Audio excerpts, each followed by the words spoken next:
सूरज खुशी से चमक रहा था। जंगल के रास्ते पर एक छाया डाल रहा था। एलिजा की कार खर्राटे लेने के लिए रुक गई, जिससे उसकी मजेदार सड़क यात्रा जंगल के केंद्र में अप्रत्याशित ठहराव में बदल गई। जिज्ञासा ने उसे आगे बढ़ाया। उसके पैर पत्तियों पर उखड़ गए। फिर खोज के लिए इंतजार कर रहे एक रहस्य की तरह इमारत स्पष्ट नीले आकाश के नीचे एक राजसी सिलहूट प्रस्तुत करती है। सामने का दरवाजा एक उदासीन आकर्षण के साथ खुला हुआ था, जैसे कि एलिजा का स्वागत कर रहा हो। वह संकोच करते हुए अंदर गया। पुरानी किताबों की खुशबू और साहसिक कहानियों ने वातावरण को महका दिया। लिविंग रूम में एक भव्य पियानो शानदार अवशेष जैसा लग रहा था, जिसकी कुंजियां धीरे से ऊपर उठ रही थीं, एक कलाकार का इंतजार कर रही थी। कमरा संगीत की खुशनुमा धुनों से गूंज रहा था। संगीत के अद्भुत जादू से पियानो खुद ब खुद बजने लगा। एलिजा ने सीढ़ियों पर कदम रखा, पुराने चित्र के सम्मुख खड़े होकर मुस्कुराई। उत्सुकता से वह गलियारे के अंत में पहुंची, जहां एक बंद दरवाजा था। उसके साथ ही एक चाबी लटक रही थी, उसका इंतजार कर रही। चाबी घुमाते हुए और धक्का देकर उसने एक आकर्षक कमरे को प्रकट किया, जो चांदनी में नहाया हुआ था, जहां एक जीवन समान पोर्सिलेन गुड़िया खड़ी थी। उसकी आंखें चमकीली नीली थीं और उसके रंगीन होंठ एक मनमोहक मुस्कान में विकसित थे। एलिजा ने हाथ बढ़ाया और गुड़िया ने धीरे से कहा, चलें एक अभियान पर। जब उसने गुड़िया के सुंदर हाथों को छुआ तो उसकी आवाज नरम और मनोहर थी। गुड़िया सजीव हो उठी और जब वह उठी उसके जोड़ आसानी से चलने लगे। एलिजा को एक जादुई अभियान पर ले जाने के लिए तैयार। मेरे साथ बने रहो, गुड़िया ने कहा। उसकी पोर्सिलेन सी आंखों में गर्माहट छिपी हुई थी। उसने संपर्क किया और आसपास के माहौल से तसल्ली महसूस की। हवेली नए तरीके से अव्यवस्थित महसूस हो रही थी और दीवारों पर लगे चित्र खिलखिला रहे थे।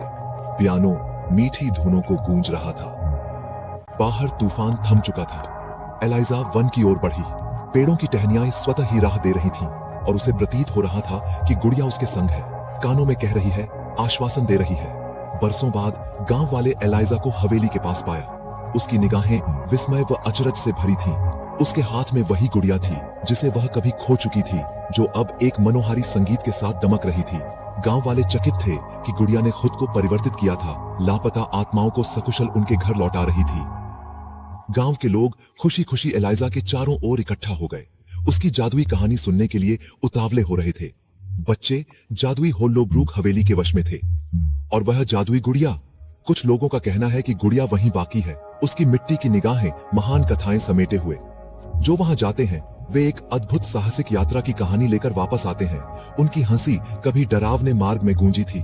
सितारों से भरी एक रात में एक दिलेर युवक लियम वहां पहुंचा। गुड़िया चांदनी में खड़िडी ही थी। उसकी आंखें मानो उसे देख रही थीं। जब उसने उसे स्पर्श किया, एक कोमल स्वर गूंज उठा, एक प्रिय बच्चों जैसा आमंत्रण, मेरे साथ खेलो। पहले तो लियम संकोच कर रहा था, फिर उसने विश्वास के साथ पियानो पर एक कुंजी दबाई। संगीत खुशी से कमरे में फैल गया और चमत्कारिक रूप से गुड़िया नाचने लगी। जैसे जैसे संगीत और आनंदमय होता गया, वातावरण और जीवंत होता गया। चित्र जैसे जीवंत हो उठे और गुड़िया मिट्टी के चेहरे पर उत्साह की चमक के साथ, हाथ में मुस्कान के साथ बढ़ाया। लियम ने शामिल किया और वे पियानो की लय के साथ मस्ती से नाचे। लियम हवेली के ढहते संरचना के पीछे छोड़ते हुए बाहर निकल गया। वह जंगल के माध्यम से तेजी से दौड़ पड़ा। गुड़िया की हंसी उसके दिल की जीतने वाली धड़कनों के लिए रास्ता दे रही थी। उस रात से आगे उसकी कहानियां विजयी रोमांच का अनुभव लिए होंगी। उस भूले बिसरे कुत्ते के खिलाफ उसने जो लड़ाई जीती थी, उसकी एक झलक। और इस प्रकार वह महल विजय की एक निशानी बनकर खड़ा था, अगले साहसी का इंतजार करता। बहादुर आत्माओं की गुड़िया की चमकदार चीनी मिट्टी की आंखें उस चुनौती के ठोस प्रमाण के तौर पर रह गईं, जो पार हो चुकी थी। उसकी कहानी और जीती हुई भूख की याद ताजा करती हुई स्मृति में रहे। प्रिय श्रोता, कुछ साहसिक कथाएं बीते हुए विजय की गर्म आग में ज्यादा अच्छी लगती है। महल के ढांचे में वह गुड़िया पुनः नजर आई।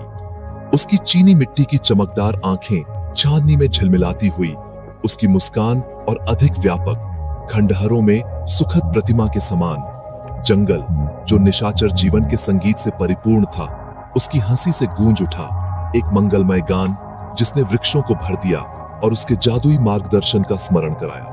वहां वह संत की भांति धीरे धीरे प्रतीक्षा करती रही, साहस की अबाध्य पिपासा के साथ। हम इस चमत्कारिक स्थान से निकल क्यों न जाएं? उस गुड़िया की हंसी रात भर प्रतिध्वनित होती रही। जादू की जो खुशबू रह गई है, उसकी एक सुहावनी याद। महल शायद ढह गया हो, पर वह गुड़िया अपनी अनंत यात्रा जारी रखती है।